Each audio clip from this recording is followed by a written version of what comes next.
Hi, and welcome everybody. Welcome to Build a Custom Ohai plugin here with me, Franklin Weber. I'm going to be your tour guide today through this wonderful world of Ohai and the training. So Ohai, I'm not always a trainer. By day, I'm a trainer, but at night, I like to rock out, or perhaps I should say gnome out. There's me at ChefConf 2016. There I am, front row and center.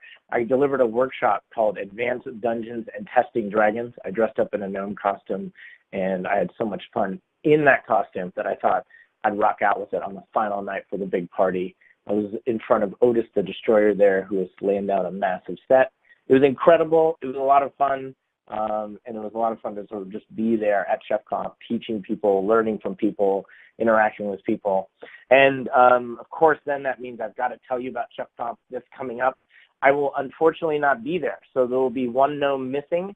So I encourage you to come as that gnome, be the gnome for ChefConf. There's a lot of great things about it, particularly workshops and some chef training if you're interested in that, and of course parties and hack days and all that stuff if you're interested.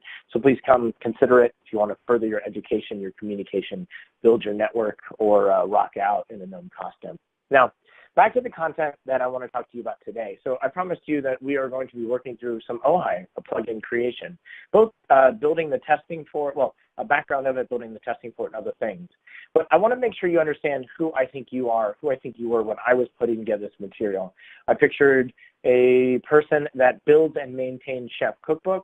They all have at some point written some tests and things like that. And then perhaps you, and most importantly, perhaps you've got some interest in creating an Ohai plugin, or just interested in learning how to test an Ohai plugin. And I'm going to present two interesting ways of doing it. Now, what does this mean really, like in terms of like physical qualifications? You know, I can't really give you a level number, you know, if this is D&D. But what I can say is you've either taken some training from us, you've taken the Chef Essentials or have equivalent skills and the test-driven development course, or you've watched these two webinars. These are kind of like the quick track to those. Not quite as thorough here, but gives you sort of the background that you would happen to need. All right. Oh, I've got some questions coming in. Oh, can you do the Dungeons and Dragons testing webcast? Yes, definitely. We'll talk about that later. And hi, welcome. All right, so let me talk about what you are going to learn today as well. So based on who you are, what I'm going to show you is how to build an Ohai plugin. And most importantly, we're going to build it in a test-driven approach.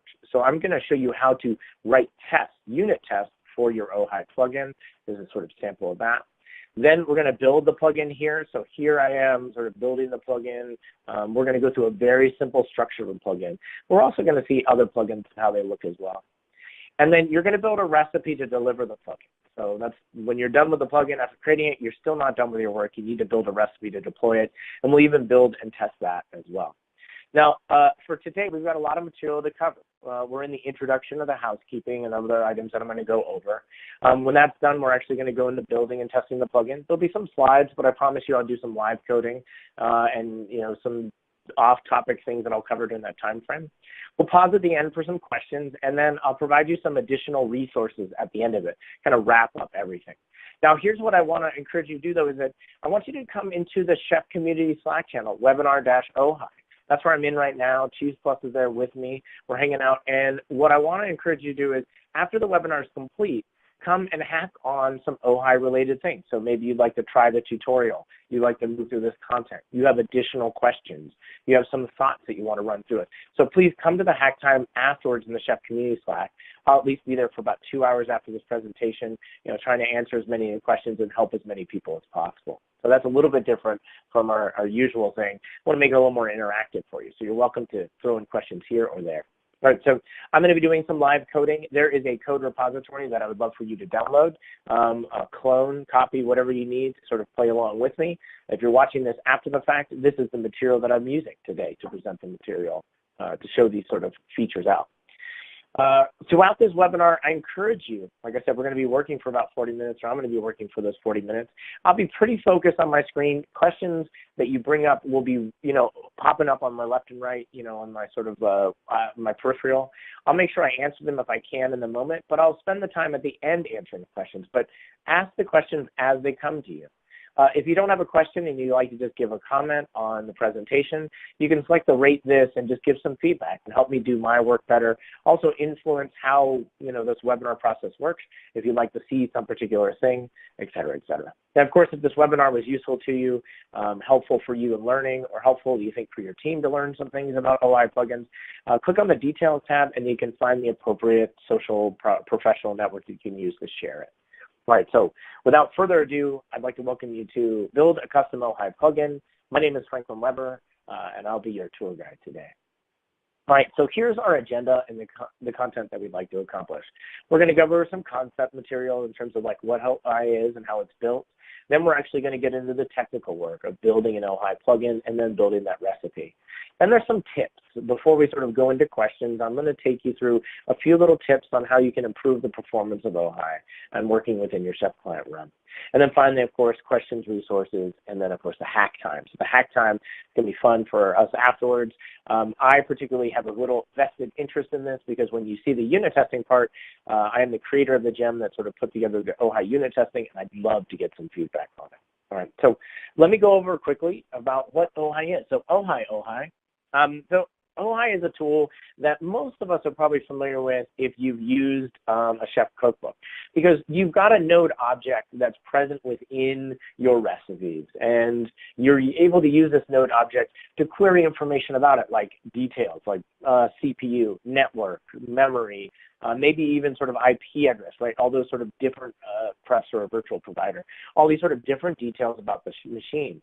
And all that information comes from Ohai. Ohai collects this information and then stores it. So I want to show out a little bit more of like how you can actually use Ohai from the command line tool too as well. So Ohai comes with a command line tool that we can use to execute to find out details about the system. Now, it does all this. It allows us a number of different commands. It's going to query it with a number of different subcommands. We'll talk about that a little bit when we get to plugins. But the information that comes back to us is in JavaScript object notation. So I'm going to jump to a remote machine that I have here. That's a CentOS Linux instance. You'll see here I ran Ohai, and then here is the JSON representation of all the information that Ohai has figured out about my system. So you'll see here's this long list of all the programming languages installed, kernel information, memory, CPU. I'm going to show you a little bit more that you can do with it. Right? If I wanted to look at a particular aspect of my system, I could say, what's my IP address? I could say, Ohai, what is my CPU? I can get a lot of details about that. Ohai, what's my memory? Now, this is where it gets a little bit interesting. If you were building a tool based around using Ohai, the command line tool here, to sort of gain information about the system, because it'd be a little bit easier than trying to remember what's that command again to get the total memory off of a Linux machine and a Windows machine and this. You don't have to memorize any of these. You can just do Ohai memory. But say if you did want that total memory, you can sort of filter on that information as well. So this is something that's really useful about the Ohai command, is you can get down to the particular detail about Ohai and how it works. The CPU is a really interesting one because of CPU. Of course, you've got multiple different CPUs, right? Multiple different cores and things like that. You can actually drill down into, say, the first CPU. So here's the details all about the first CPU. And of course, if I was interested in knowing what was, say, the megahertz of that first CPU, I could run this command right here and get to a very granular level of information. So Ohai is really nice. It's going to capture all that information and give it to you JSON, but you can filter it and execute it in based on a particular sort of attribute you're interested in.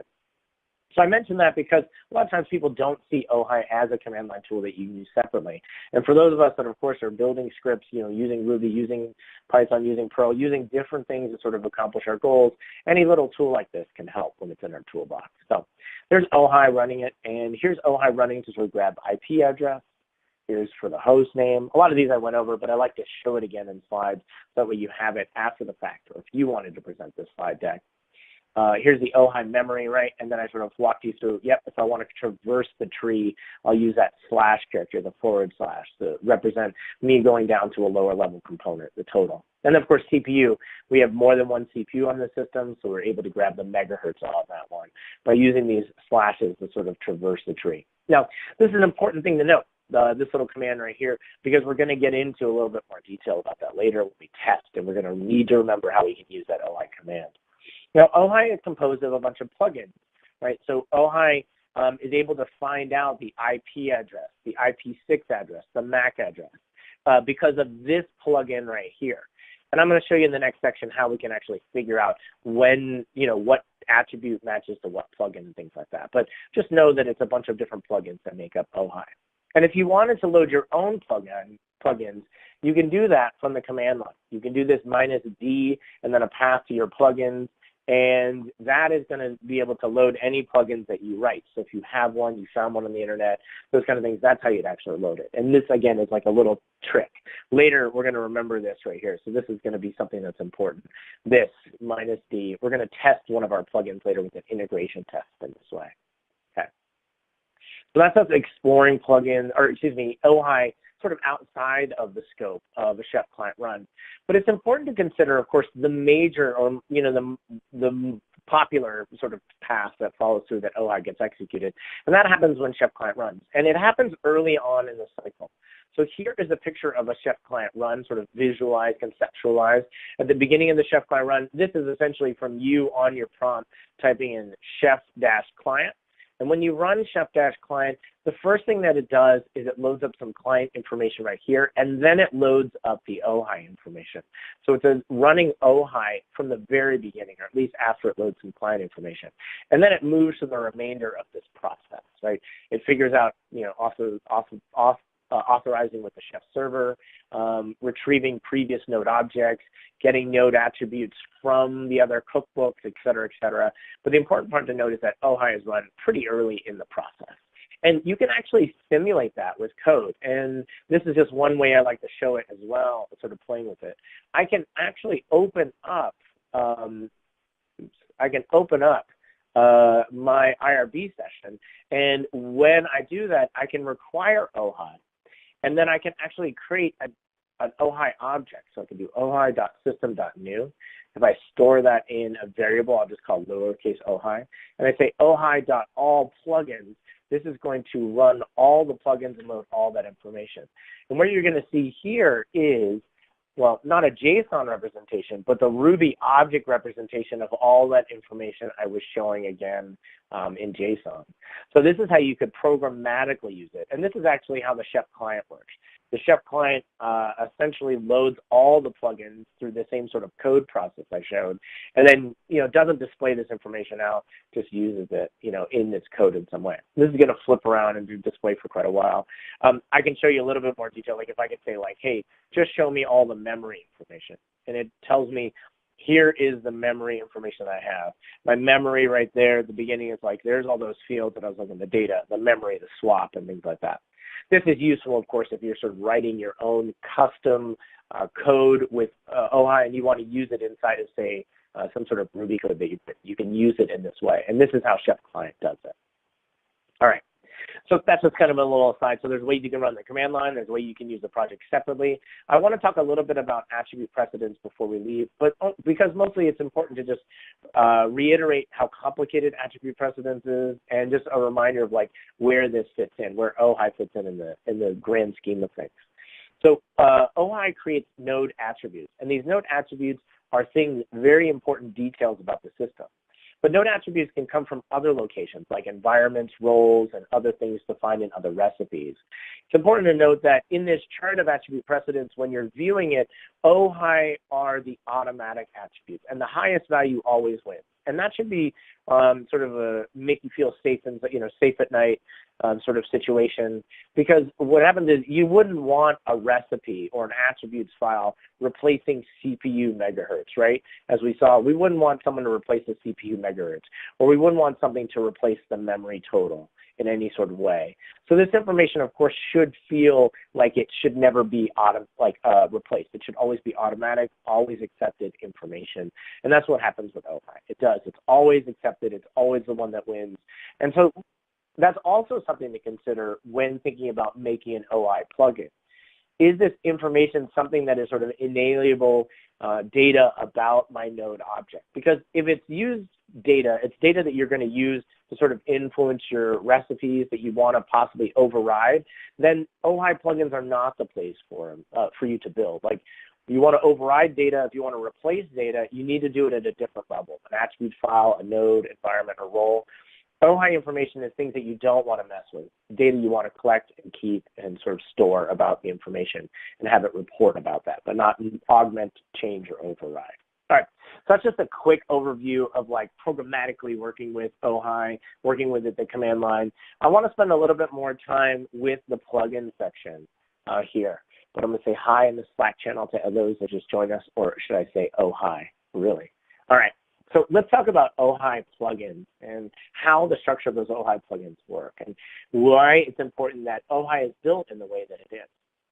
So Ohai is a Ruby gem, and all Ruby gems really fit the same sort of category as like a cookbook. There's this basic structure to how a cookbook should work and how it's sort of structured, and the same way with like a Ruby gem.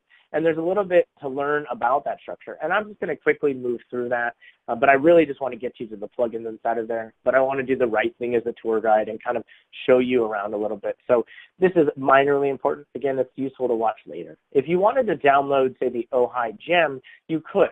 And you could go to the rubygems.org website.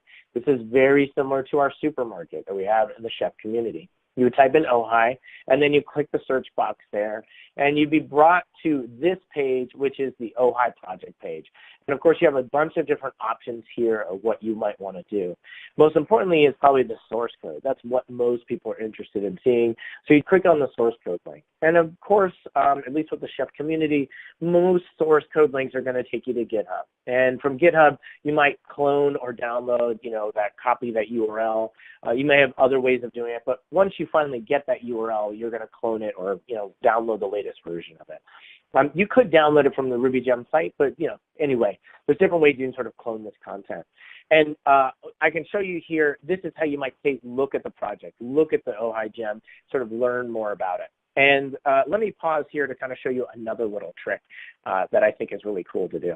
So this is something that sort of Ruby developers have known for quite a while. If I want to open up a gem that I actually sort of control or have, I can. What I need to do, though, is first create a gem file. A gem file is kind of like a Burks file. And in here, I'm going to mention the gem Ohai. This will come important later, but Ohai here. I'm just going to mention the gem. Oh, notice I also have a source and other things like that. And I'm going to use this one fun command called chef exec, which of course is going to put me within the chef development kit. Me as a Ruby developer, I have multiple Rubies installed. Just make sure I'm running the correct Ruby shipped with my chef development kit. And I'm going to run bundle open, and I'm going to specify Ohai. Bundle open is a command that's going to use your default editor on your system. If you don't have a default editor, it will complain about that. And then this is the name of the gem that I want to open. What's really powerful about bundle open is that it's going to open up the Ohai gem that's installed in your chef development kit. You don't have to go look for it. You don't have to find a path to it. It's a really shortcut, awesome way to essentially get to the real gem that's installed in your system, right? Because that tip and trick I was showing you here of like following the website, going here, you might be grabbing the latest on master, which might be unreleased code. If you were to download a version off here, you might not be downloading the version you're actually having that's actually installed in your chef development kit. So I oftentimes suggest people to do this, which is that sort of bundle open Ohai or whatever, gem within the chef development kit you want to take a look at. All right, so let me show you a little bit about what's going on with this project. Every gem is going to have a README file. A README file is going to describe what it is, very similar to other things. But most importantly, it's a metadata file. But we call the metadata file a gem spec inside of the world of Ohai. Now, inside of the world of RubyGem, and particularly this Ohai gem, the gem spec is going to have a domain-specific language that describes all the details about the gem, its license, who wrote it, who to contact, if there's any sort of issues with it, et cetera, any of the dependencies it has for resolving dependencies, and any dependencies for development purposes if there's necessary. One of the most important things and most usually common setting in every gem spec is the directory in which you can find the code, which is the lib directory. But you'll find it in the gem spec under this thing called require path. So in the lib directory, you're going to find usually a file that's named after the gem itself. And that's by no mistake. When you say require Ohai, like I did in Pry, what happens is this file gets loaded, and of course, this file contains nothing else but more files to get loaded. So it's sort of a front desk, or you might think of it like a recipe file. These are a bunch of include recipes, that are essentially being loaded from this location over here. Now, that's kind of just sort of a way to explore RubyGem. I'll stop there because what's important is if you look inside of the Ohai gem, you're going to see a list of all the plugins here that are supported. And I encourage you to take a look at all the plugins inside of here because this is the greatest place you can find for examples on how to write Ohai plugins. So here's an example of a languages plugin that we're going to take a look at in a few slides. There's a Python plugin we'll also take a look at in a few slides and sort of break that down. There's all these different ones for languages. There's all these different ones for different platforms, different virtual sort of providers in different ways. So it's a great, like I said, resource for finding more plugins. But that's how you sort of find that information. So like I said before, Ohai is just this sort of folder structure. It's got a README. It's got a metadata file that we call the gem spec. There's a lib directory, and then the lib directory, of course, is really where all the magic happens for the Ruby code sort of comes into play. What we're most interested in right now, though, is the Ohai plugins directory. And that Ohai plugins directory contains all the plugins that we have installed with it. It comes stock with Ohai when you get it. Now, a note about Ohai. Ohai 6 had a different language in which to use for defining its plugins. We are now looking at Ohai 8, or at least Ohai 8.2.3 or something like that. When Ohai 7 came out, a new language was invented or created, just slight variations on Ohai 6. If you're using old plugin language, this is the Ohai 6 stuff. I encourage you to upgrade because from this point going forward, really, Ohai 7 and the language it defines is the most important thing to sort of consider. Those are the hugest, biggest differences to language. We didn't make any huge changes in 8. I don't think there's anything planned for 9, maybe some additional fun little helpers to make things easier. But for the most part, really, the language defined in 7 is where we're going to look at. So I showed you quickly the languages plugin, and the languages plugin contains some, essentially this structure right here. You'll see that every plugin starts with this Ohai capital O dot plugin, and then the name of the plugin, which has a capital letter symbol. So it's a symbol in Ruby with that colon in front. Usually you don't see symbols with capital letters, but we do with the Ohai one. We'll see what this provides. So a plugin is going to say, hey, what does this provide? You might think of this as like on the node object, what we're saying is it's going to provide languages. And then, we can provide further information underneath languages, but at least this is going to provide that top leaf, that first initial leaf that we're going to work with. The next thing that we look at is it's a collect data block. This collect data block is where all the code is executed, and this code is essentially storing the value for what we do on the default platform. So in our case, this languages thing is being set up with a mash and storing that content right there. We can write or sort of read what we wrote here as saying the languages plugin provides the node attribute languages, which is populated in all platforms with a mash, right? That's what's going on here. So what is a mash? Well, if you're familiar with a Ruby hash, a mash is very similar. There are some important things about a hash. When you use a hash, if you use ever a string key right here, like we're using a string key, you must use the string key to get the value out, because if you use a symbol key, you're not going to get the value out. Right? And if you use a symbol key, you'll get the value out, essentially a symbol key to store the data. A symbol key will retrieve the data, but a string key will not. The cool part about a mash is that it doesn't care. Really, you can use a symbol key or essentially a string key, and they both mean the same thing. So when you see the word mash, really think it's a hash that just doesn't care about how you're accessing it with a symbol or a string. Nothing fancy and nothing related to the 1970s, I believe, a television show or anything like that. Nothing related to that childhood game that you might have played. All right, so let's take a look at the Python plugin, which builds on the languages plugin. This one has the same structure as we saw before. The interesting part here is that it now has a dependency on the other plugin.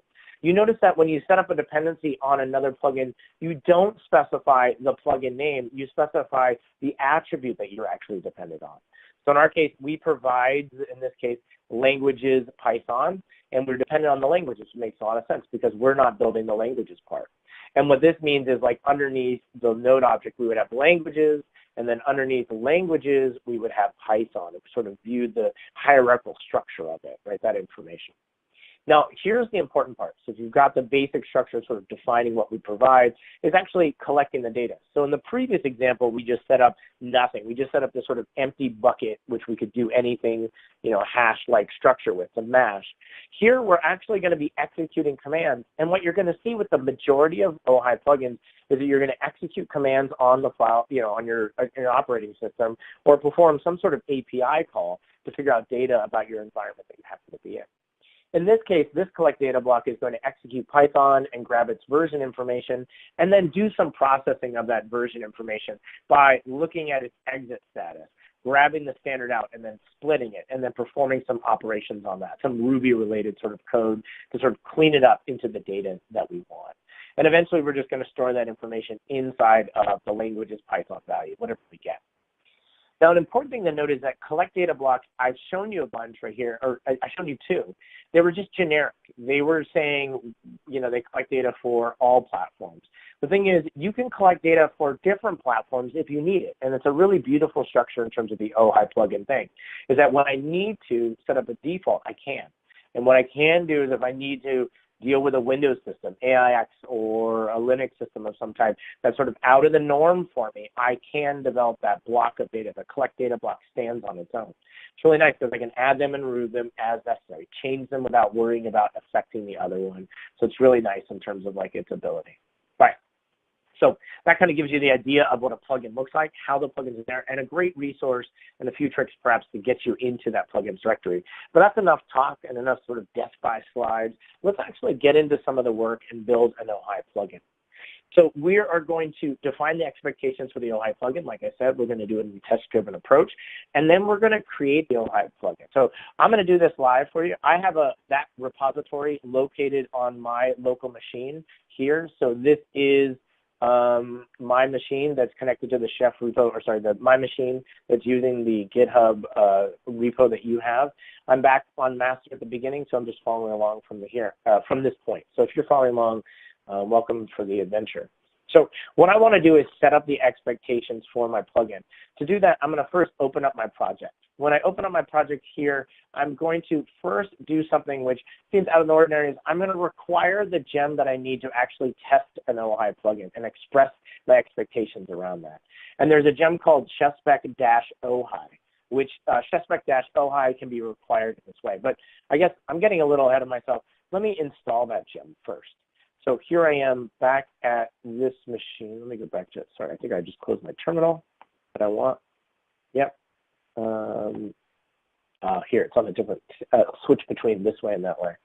Great. So here I am. I'm on this terminal right here. I'm going to make sure that I actually have the gem installed. So I'm going to do gem install and actually say chef gem to make sure it installs in my chef development environment. I'm going to do chefspec-ohai. The other little thing that's kind of a nice bonus is you've got a gem file.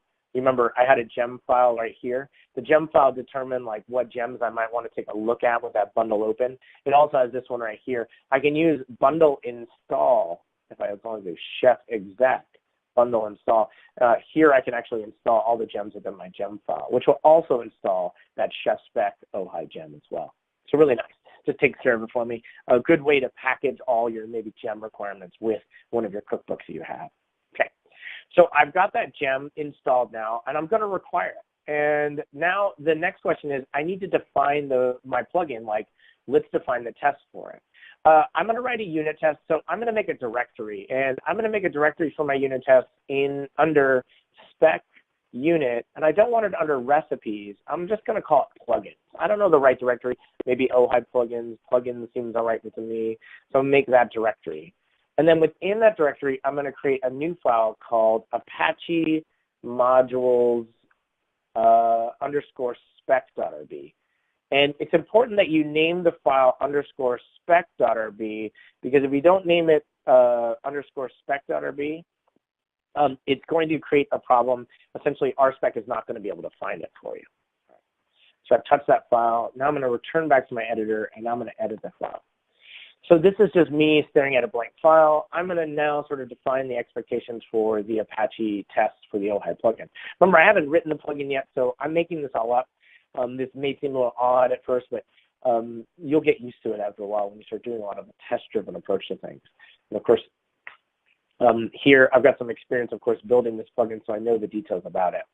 So the first and foremost, I'm going to require the spec helper, which is going to give me all the things that I need. I'm then going to describe the Ohai plugin. This is a special helper brought to you by the actual, in this case, from the chef spec Ohai gem. I'm going to give it the name of the plugin that I want to test. I'm going to use that same sort of symbol notation that I did before.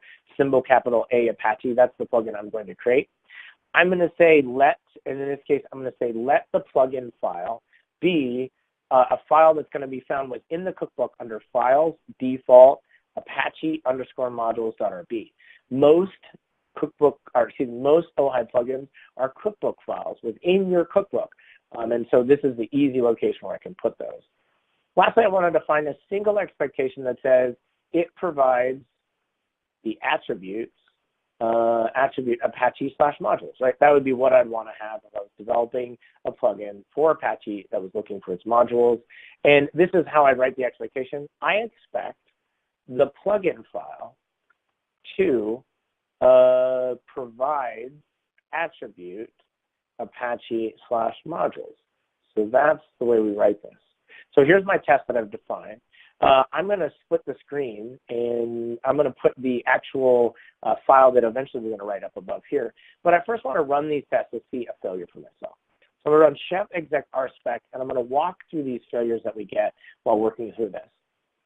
First and foremost, I should get a failure that's telling me that I don't have a file, like it can't find this file right here. So let's make that file, right? It says can't find this file. So chef generate, so I'm going to generate a file, and this is going to be my Apache modules. And because this is just a file, you got to make sure you include the extension. A lot of times I forego the extension when I do recipes, and then of course I forget when I use the file, but make sure you include that extension here. Whoops. And then I just close that out. Excuse me 1 second. So I close that out, and let me get back in the directory. Great. So I just ran that command. I saw the failure. I created the file. Let's run the test again and see what happens. And I'm assuming here, as we saw before, it's going to be a failure because I haven't defined the plugin, but it's not quite accurate. It's saying provides adders. So it's telling me, hey, undefined method provides adders for string class. So this is telling me that I've got something wrong here. I expect, oh, not the plugin file, excuse me, the plugin itself. I expect the plugin to provide this.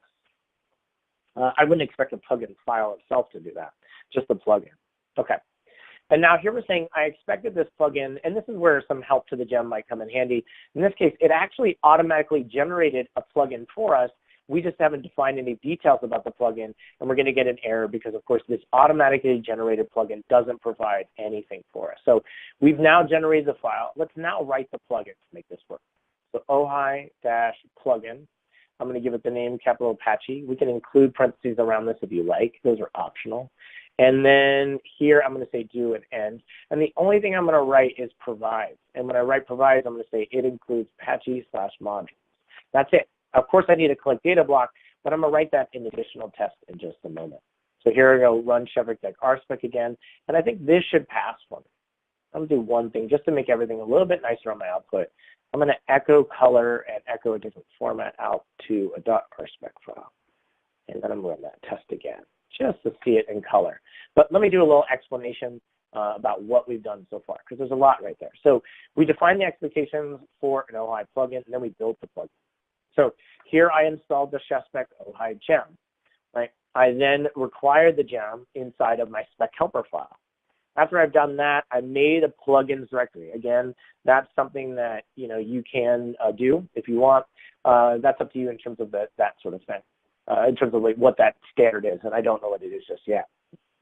We required to make sure everything was loaded. We had to sort of describe Ohai plugin, which was useful because it comes from the chef spec Ohai gem, and that's the name of the plugin that we're going to create.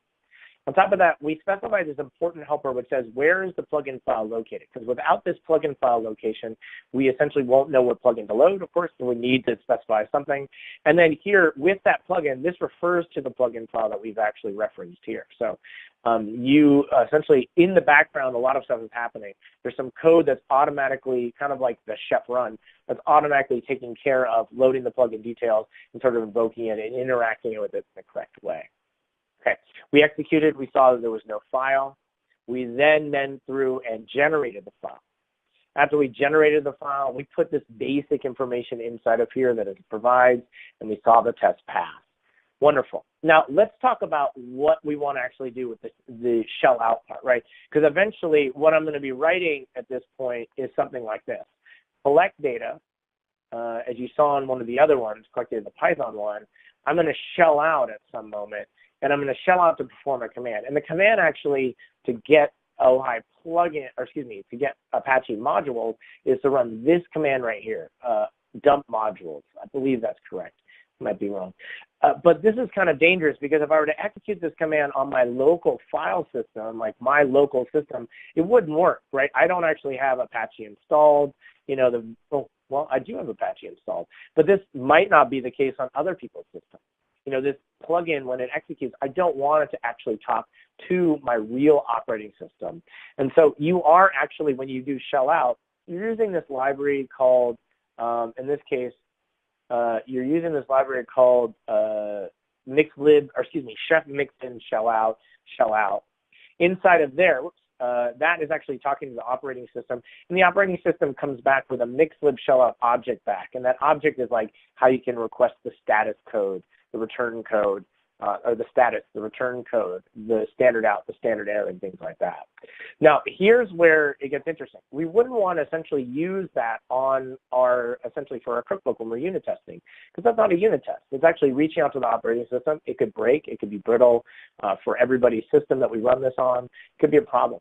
So instead, what we'd like to do is stub that functionality, and RSpec provides a way for us to do that. It's going to provide a way for us to essentially stub the shell out and then respond back with some sort of object. But that's the problem. If we're using this real system, of course, we get the real object back. If we're using the stub system, how do we get the right object back? And you do that by introducing what what RSpec calls is a testing double.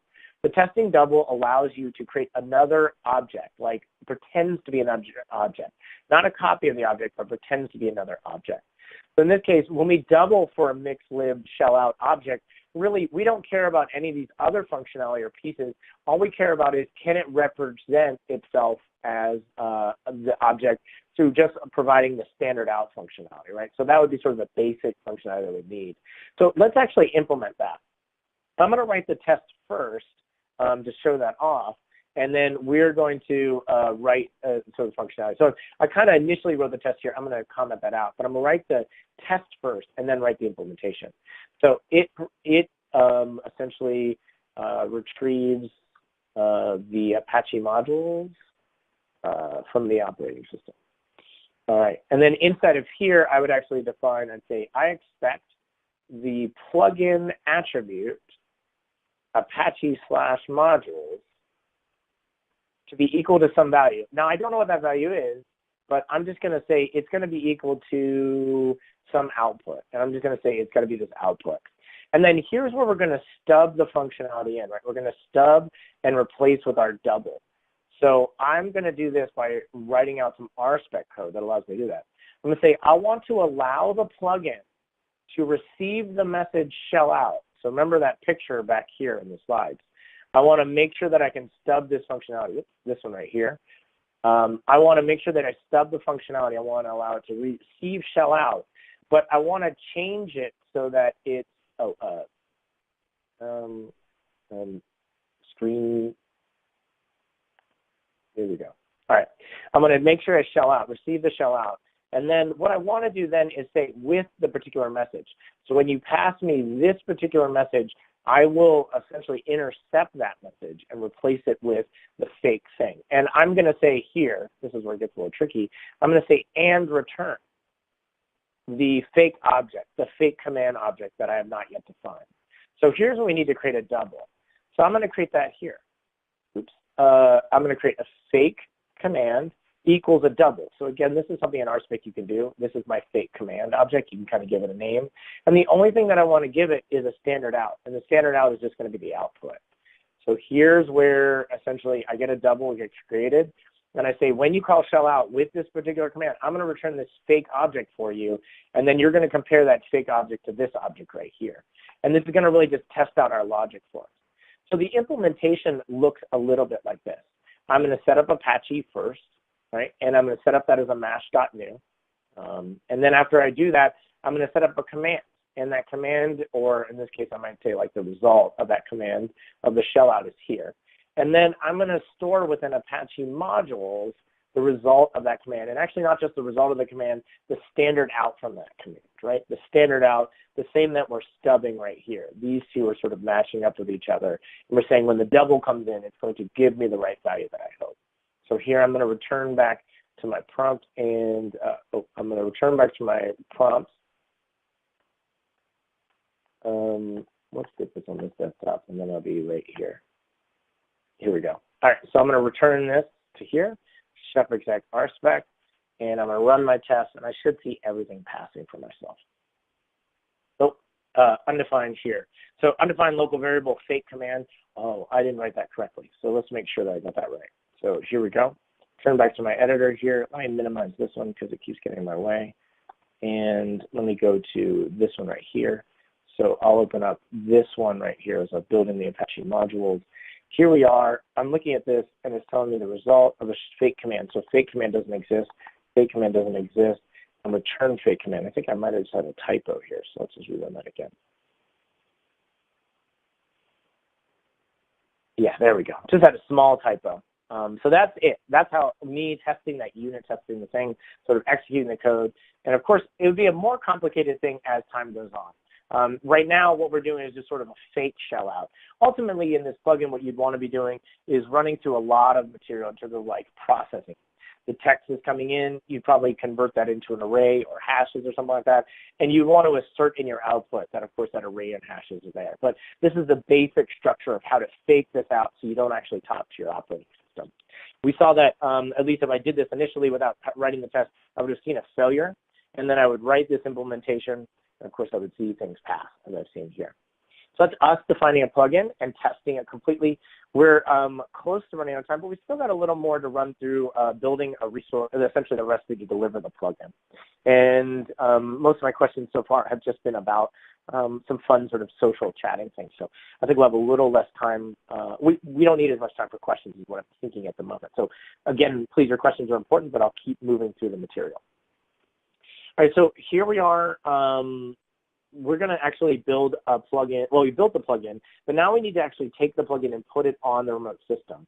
Now, to do that, it's inside of the cookbook. We need to use perhaps like a cookbook file resource to deliver it, and then we need to inform Ohai to load the plugin for us. Now, we could do that, or we could use the Ohai Community Cookbook. The Ohai Community Cookbook provides an Ohai plugin custom resource that does both of those things for us. It's going to automatically assume, a directory where to install the plugin for us, put the plugin in that directory, and then automatically tell Ohai to load that plugin as well. So it's really nice. It's going to take care of a lot of that work that we would normally be doing. All right, so here's what we're going to do in this section. We're going to define the expectations for the recipe to deliver the Ohai plugin. We're going to create that recipe, and then we're going to define an integration test. So let's get down to it. What I want to do is create for myself chef generate a recipe. So let's generate a recipe. I'm just going to call this one Ohai Apache modules, because it's going to be an Ohai Apache modules, like it's an Ohai plugins, Apache modules. That's that. All right, now inside of here, I'm going to close this down. I'm going to open up the essentially the test first and start here. I'm going to say, well, on CentOS, I know that we get an error if we don't specify these things. I'm going to tell this to be the platform CentOS, and I'm going to do the version CentOS, of course, 6.7. And now I'm going to actually write my expectations, which my first expectation is it creates the Ohai plugin. All right, so here's where I set up an expectation that the chef run is to create an Ohai plugin with the name Apache essentially modules. Now that's one thing, right? Our plugin actually requires Apache to be installed, and Apache is currently being installed with the default recipe here. See, the default recipe contains the package file and service. So I'm going to also say that it installs Apache.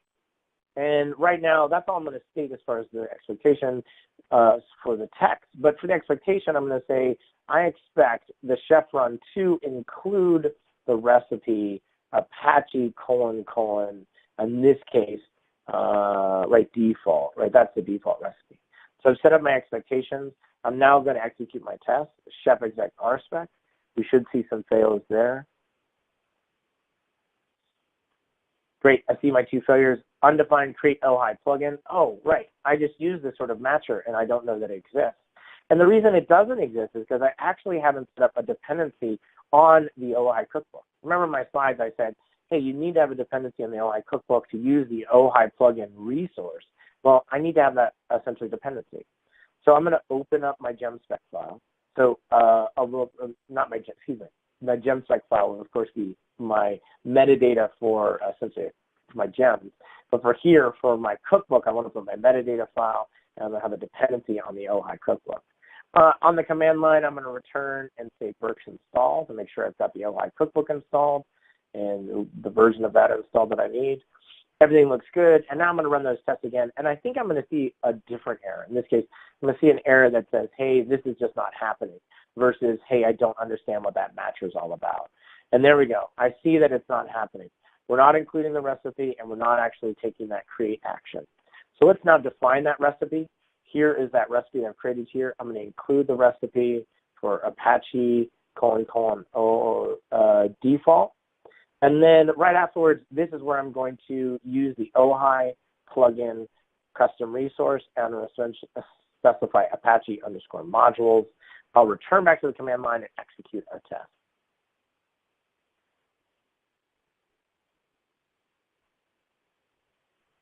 All right, last but not least, I want to be able to test this in an integration test point. So I've got the sort of recipe, I believe it's working. I've got a unit test that says it's going to do the right thing. But of course, I want to write an integration test that shows that functionality to make sure that it's working for me. And this is where I'm going to use some inspec to get that job done. So I'm going to write a test first here. And the test is going to say, hey, remember when I wanted to test an Ohai plugin? Well, I would want to describe when you run the command Ohai, when you load a particular directory. Now, this directory is the plugin directory that we'll get to, and I'll write this up later, but the plugin directory, so we'll just say this is a plugin path, where you find the Ohai plugin. I want you to load whatever that plugin directory where this happens to be, and I want you to load the Apache value. You might even say Apache /modules. Remember, that was some of those pieces we learned earlier. And I would say its standard out, oops, I've got an extra quote here. Its standard out should match. And if I remember what I saw in my output of running it locally, core modules was in that list, or core modules should be in that list. This is what we should see. Now, the plugin path is interesting. The plugin path on Test Kitchen is actually located at tmp/kitchen/ohai/plugins. What's interesting is if you're on a real system, a real Linux system, you would see it under etc/chef/ I believe Ohai plugins, and on Windows, of course, you would see something under like chef Ohai plugins, right? So it's a different path. So I set this as a variable here just to kind of call it out, is that this is the location inside of Test Kitchen, and that's where we're really going to be testing this functionality. Now, I've created a recipe that does this work. I've set up an expectation that verifies that this happens. I now need to make sure that this recipe is actually applied to the system. Ideally, what I would do is I create a whole new suite, but in the interest of time, I'm just going to piggyback on the default suite, and I'm going to add a new recipe, which is going to be Ohai _Apache _modules, and this is going to take care of adding that to my run list so that I can see this code executed. So I'm going to return to my prompt over here. I've already got a kitchen system already sort of like essentially a virtual machine already up and running. The fan on my computer is cruising, nice and warm. And I'm going to say converge, and then I'm going to say verify. So this should take care of my two final steps here to make sure that my Ohai plugin is in position and is working correctly on essentially a virtual machine, not in my test environment. Because my test environment, of course, I don't care, right? When I write unit tests, I don't know about the results of it. And I don't want it to talk to a real operating system. This will prove that it actually talks to the real operating system and works correctly. So here we see that. I've got this working for me. It tells me these are the basic stuff for Apache, and it tells me here, finally, hey, I got this to be like this. Now, one quick sort of just make sure it's proof right here, because we didn't get to see that fail first, is I'm going to change the expectation. Let's just say, like, it should contain camel module in the list. Let's rerun this. In this case, let's just run kitchen verify. We'll run this and then see if there's a failure in the input, the setup. And we'll see here, this is the actual output from the failing test. Everything passes curl-wise and then port 80. When it tells me it finds the plugin, it runs it, the standard out should match camo module. Instead, what you get is this long output, loaded module, core module, empty, blah, blah, blah, blah, right? All this data that eventually you probably want to process. But you can see here that this does prove that this is working. It's proving that the command is executing correctly and that we're finding out that information. Let me just do a quick few slides to sort of recap what we did here. So if I'm going to use the Ohai resource, the Ohai plugin resource or Ohai hint resource from the Ohai cookbook, I need to depend on it. After I depend on it, I want to create a recipe. Inside of that recipe spec, I'm going to essentially set up some expectations that I'm going to create the Ohai plugin. And then here I'm running the test and see the failure. And now I'm going to create the recipe that delivers the Ohai plugin. That was pretty straightforward. I want to make sure that the application is installed, and then I want to make sure that the plugin gets installed. I see that everything's passing, and then define that integration test. Now, for me, what I did was update the default test suite. What ideally I'd probably do if I had more time is, set up a new suite, and the new suite, would be testing the Ohai plugin to make sure that it installs correctly. I would see this in the run list, and I would, of course, write my test here that says, hey, make sure that when Ohai loads this essentially plugins directory and you run Apache with it, essentially will show that content for us, and we'll see that that output is present there. All right. Now, there's a number of other things that I can go through in the tuning Ohai, but I want to pause now for some questions because I've run out of time in terms of my presentation. Testing and doubles oftentimes take more time than I always consider whenever thinking about them and about talking about them. But the tuning Ohai we'll get to in a minute. So let me just pause here for questions, and then we'll go to the next part. And then we'll probably come back to that if we have time in this setup right here. Now, you can ask a question down at the bottom there. You can rate this if you just like to leave a comment. Details, of course, if you want to share any of this. And I'm in the Slack channel as well, so if there's others that would like to ask questions in there, I'm also watching those. Now, what I want to do is, what questions can I answer for you is important, but I also want to make sure that resources-wise, what resources have helped you understand Ohai better? So besides questions, are there questions about resources you have, or are there anything that you would like to have answered? And then see there's a few questions here. I'm going to open up a new editor window. I'm going to copy this question in. Yeah, here's a good question right here that comes in. Oops. All right. It says, please, can you recommend further resources about building Ohai plugins, custom ones, specifically for the Windows platform? What I would definitely strongly encourage you to do is look under chef/Ohai, right, the Ohai on GitHub, github.com/Ohai. Look under lib Ohai, essentially plugins. Look under there. You're definitely going to see some plugins related to Windows. And what you're going to be interestingly see is if you see a memory plugin, right, there's got to be a memory plugin, and it's got to work on Windows, right, and Linux, right?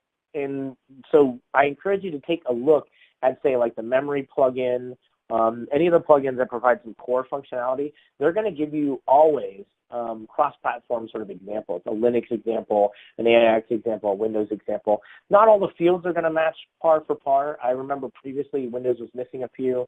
Linux had a few different ones. Windows had a few different ones. So they're not going to be perfectly matched, but you are going to see some good examples of that. So take a look at that there. All right. Here's a good question that came up as well. How often does Ohai update Chef server of node attributes? For example, if more memory is dynamically allocated to node, how soon will memory attributes be updated on Chef server? In my case, I found Ohai doesn't upload new information to the Chef server. Yeah, that's correct. Ohai isn't. Let me jump back in terms of slides here. So I'm going to jump back to one of the slides where we looked at the flow of essentially when Ohai is working. I think it's on here, the anatomy of the Chef client run. When Ohai collects its data here at the beginning of the process, it authorizes with the Chef server. It grabs the node object previously, so it's kind of maintaining its object. It gets another object and does some merging with it, right? So there's some merging that goes on. It expands the run list, syncs every cookbook, and I think right around this point is when it takes all this plus all the cookbook-related attributes. I might be a little bit wrong, but right around this point is when it grabs all the cookbook-related attributes and merges those in as well to the node object. So the node object gets bigger and bigger, like filling up, you could say, right? So now it's pretty full or nearly full. The point at which the node object is being sent back to the chef server is only after the node is converged and only on success. So you follow this path right here.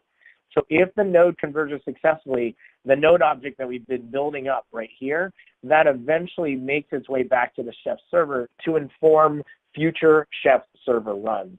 So that's why just running Ohai is not going to work. Generally, if you run chef client, if it completes successfully, should update your information. So coming back to your question and sort of thought here, in this case, you want to run essentially chef client on your machines as often as possible to sort of get the latest up-to-date state of your system.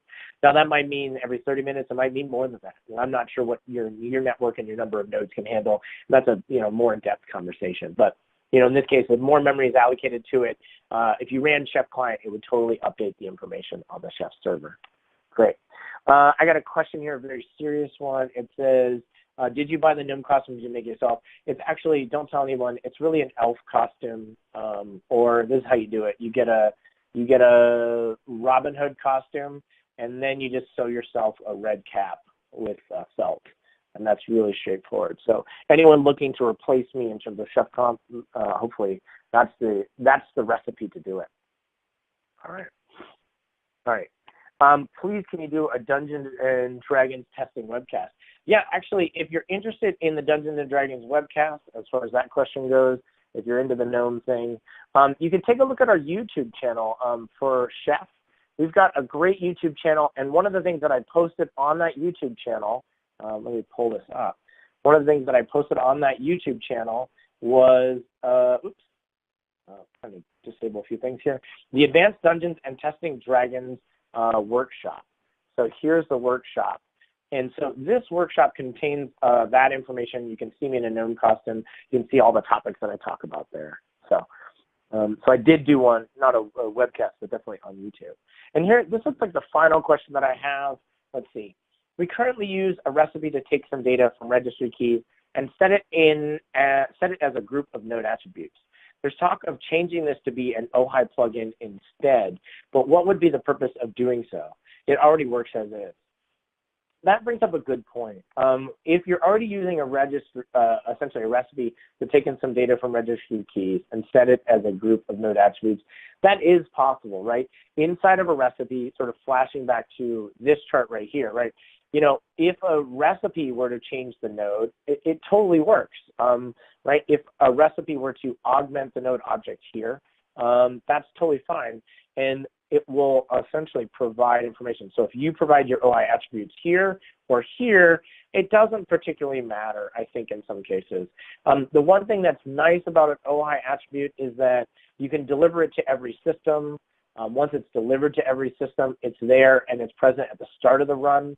There are some things to consider about, your approach here, is that whenever that data is collected, so at some point, we'll just call that point T1. At some point, that information is collected in recipe about whatever the system, You got to make sure that when that data is used, it's afterwards, of course, data is used. Because you're going to see an error if perhaps you've got this sort of data is used, right? This is going to be an error. Essentially error in the sense that the data is not used. The benefit with the Ohai plugin, you can kind of consider it like Ohai plugins are always first.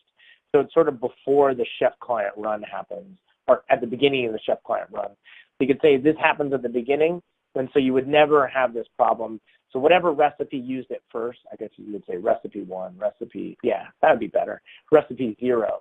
Essentially, this would be an error. Now, if you had it as an Ohai plugin, so Ohai plugin 1, that essentially loaded that data, yeah, you would totally be fine. At this point, the data would be used. You could never override it here, so this would no longer work. and then the data could be used anywhere. So there is an order situation to consider, and that's the one thing I would take into consideration. If you find yourself having to manage the order, it becomes very particular, then I would say an Ohai plugin will win out for you. It also prevents that data from being overwritten. All right. That answers quite a bit of the questions that I had here, but the conversation's not over. I encourage you to join me in the community Slack. So let me jump down to here. We have a lot of slides, a lot of material to go over. There's some tuning material that I'd like to still share. The slides are available, and this presentation is available online in the resources. Let me go through the resources now so that way you have them, and then we can talk about future things and things like that. Okay, so great. So I want to make sure that if you have other resources you'd like to share, please share them in the Slack channel or with me through any kind of feedback or any kind of question that you might have. I really appreciate them. All the resources that I provide here are in the attachments that I'm going to just go over quickly. The slides are here or present. There's a PDF so you can download them and take a look at them. You can see the steps on the tuning, which I did not get to. You can look at the whole starting cookbook where I worked from, the gem that I use to do the testing, and there's a tutorial that's already been written that I put together that shows just the text version of what the sort of building the plugin and testing the plugin looks like, which is useful for some people, and of course, that want examples that you can copy from, that you can look at, you can read, and not have someone talk to you about. Right. And of course, if you're interested in the plugin itself and creating one, I encourage you to take a look at this webinar that I did just last month. And this webinar goes through the structure of how that plugin works, how it does some of the magical things that it does.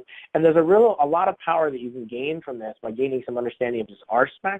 And then, of course, you could probably reduce a lot of the redundancy inside of your code. All right. So that takes care of our time in terms of what we were presenting here. I appreciate you spending it with me, and I encourage you to come join me in the Slack channel, webinar-Ohai. I'll see you all there if anyone needs any help or assistance or just wants to talk. Thank you very much, and have a wonderful day.